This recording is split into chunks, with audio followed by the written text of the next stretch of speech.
Someone said, I don't care people say about me because I know who I am. I don't live to prove myself to anyone. Life has problems, yes, but facing them with a smile, that's the real art of living. And revenge, that's a waste of energy. I don't take revenge, I simply delete people. നിങ്ങൾ വിചാരിക്കും പെട്ടെന്ന് എന്താ ഒരു English.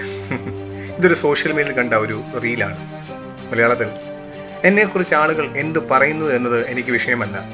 കാരണം ഞാൻ ആരാണെന്ന് എനിക്കറിയാം. ആർക്കും വേണ്ടിയും എന്നെ തെളിയിക്കാൻ ഞാൻ ജീവിക്കുന്നില്ല. ജീവിതത്തിൽ പ്രശ്നങ്ങളുണ്ട്, അതെ, പക്ഷേ ഒരു പുഞ്ചിരിയോടെ അവയെ നേരിടുക, അതാണ് ജീവിതത്തിൻ്റെ യഥാർത്ഥ കല. പ്രതികാരം എന്നത് ഊർജം പാഴാക്കലാണ്. ഞാൻ പ്രതികാരം ചെയ്യാറില്ല. ഞാൻ വെറുതെ ആളുകളെ എൻ്റെ ജീവിതത്തിൽ നിന്ന് ഒഴിവാക്കാറേ ഉള്ളൂ. ഇത് ശരിയാണോ? നിങ്ങൾക്ക് തോന്നിയിട്ടുണ്ടോ? ഇതാണ് ഇന്നത്തെ ന്യൂ ട്രെൻഡ്.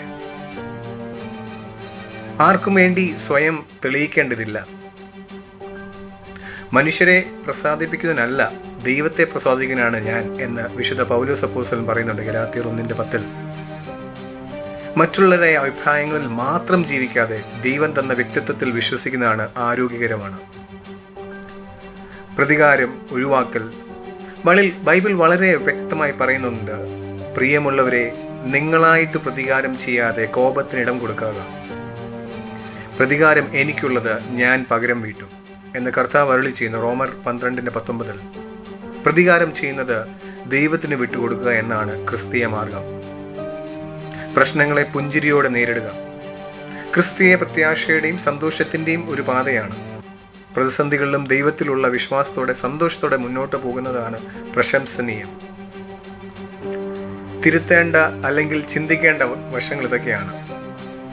ആളുകളെ ജീവിതത്തിൽ നിന്ന് ഒഴിവാക്കുക, ഡിലീറ്റ് പീപ്പിൾ. ക്രിസ്തിയുടെ കാതൽ ക്ഷമ, ഫുർഗീവ്നെസ് ആണ്. ഒരാൾ നമ്മളെ വേദനിപ്പിച്ചാൽ അവരെ വെറും ഡിലീറ്റ് ചെയ്യുന്നതിന് പകരം അവരോട് ക്ഷമിക്കാൻ ബൈബിൾ കൽപ്പിക്കുന്നുണ്ട്. മത്തായി 18:21 മുതൽ 22 വരെ ക്ഷമിക്കുക എന്നാൽ വീണ്ടും അമിതമായ അടുത്ത ബന്ധം സ്ഥാപിക്കണമെന്നല്ല, മറിച്ച് നമ്മുടെ മനസ്സിൽ അവർക്കെതിരെ പകയോ വെറുപ്പോ സൂക്ഷിക്കരുതെന്നാണ്. യേശു നമ്മളെ പഠിപ്പിച്ചത് ശത്രുക്കളെ സ്നേഹിക്കാനും അവർക്കായി പ്രാർത്ഥിക്കാനുമാണ്. ആളുകളെ വെട്ടിമാറ്റുന്നതിനേക്കാൾ ഉപരിയായി അവരുടെ തെറ്റുകളെ പുറത്ത് അവർക്ക് വേണ്ടി പ്രാർത്ഥിച്ച് ശാന്തമായി അകലം പാലിക്കുന്നതാണ് കൂടുതൽ ഉത്തമം. അഹങ്കാരത്തിന്റെ ഒരു ലാഞ്ചന, എനിക്ക് ആരെയും വേണ്ട എന്നൊരു മനോഭാവം, ചിലപ്പോൾ മനുഷ്യന്റെ ബലഹീനതകളെ മറക്കാനുള്ള ഒരു പ്രതിരോധ മാത്രമാകുന്നത്. ക്രിസ്തീയ വിശ്വാസം നമ്മളെ പഠിപ്പിക്കുന്നത് മറ്റുള്ളവരുമായി സഹൃദയത്വത്തിൽ ജീവിക്കാനാണ്. ദൈവം നിങ്ങളെ